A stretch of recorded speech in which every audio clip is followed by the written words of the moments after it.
I'll explain how to read the liquidity price graph. Let's say that the current liquidity on Uniswap V3 is L, and we're trading on the curve X times Y equals L squared. And let's also say that there is a single position supporting this liquidity from the price range P of A to P of B.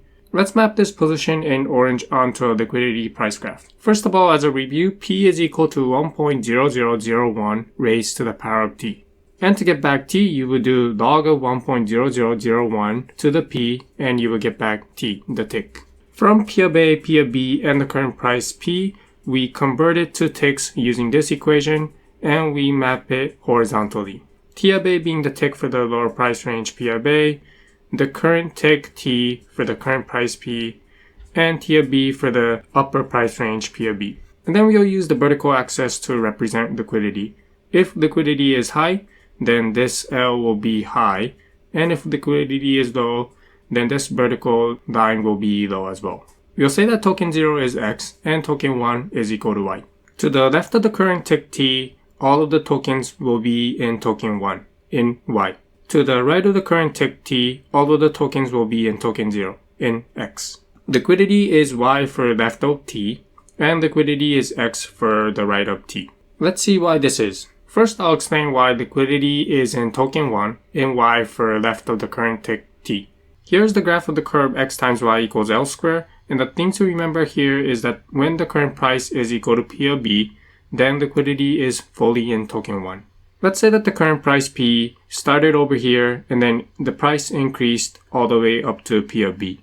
As the price moves up along this curve, you can see that the amount of token Y also increases. At the same time, the amount of token X decreases. However, there's a limit to the amount of token X that can decrease.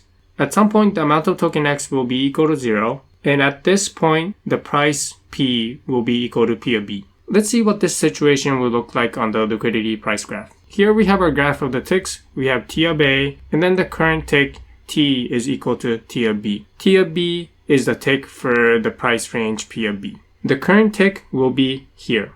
When we do a trade, the liquidity stays constant, so we'll have our L somewhere here. The price increases, so our tick would have started somewhere in between T of A and T of B, and then shifted over to the right to T of B. Let's see what happens to the amount of tokens as the price increases. So as the price increases, we will see that the amount of token X will decrease and the amount of token Y will increase. And at this point, when P is equal to P of B, we know that the amount of token X is equal to 0. So representing this as an area under the liquidity, we can draw a box where all of the tokens are in token Y. Here we say that token X is equal to 0, and then here we're representing it by saying that all of the liquidity is in token Y. Next, I'll explain why liquidity is X for right of the current tick T. So again, we start with the curve X times Y equals L squared, and let's see what happens when the current price P is equal to P of A. We know that liquidity is fully in token 0. Let's imagine that the price was somewhere between P of A and P of B, and then the price decreased to P where it is equal to P of A. As the price swings to the right, we'll see that the amount of token X increases from left to right. At the same time as X increases, we'll see that Y will decrease. But there's a limit to the amount of Y that can decrease. At some point, Y will be equal to 0, and this happens when the current price P is equal to P of A. Let's draw this on the liquidity price graph and see what it looks like. First, we draw the ticks. T of B will be the tick for P of B, and T of A will be the tick for P of A. And the current tick, T, will be equal to T of A. This is because the current price P is equal to P of A. During the trade, the liquidity L does not change, so we have our liquidity here.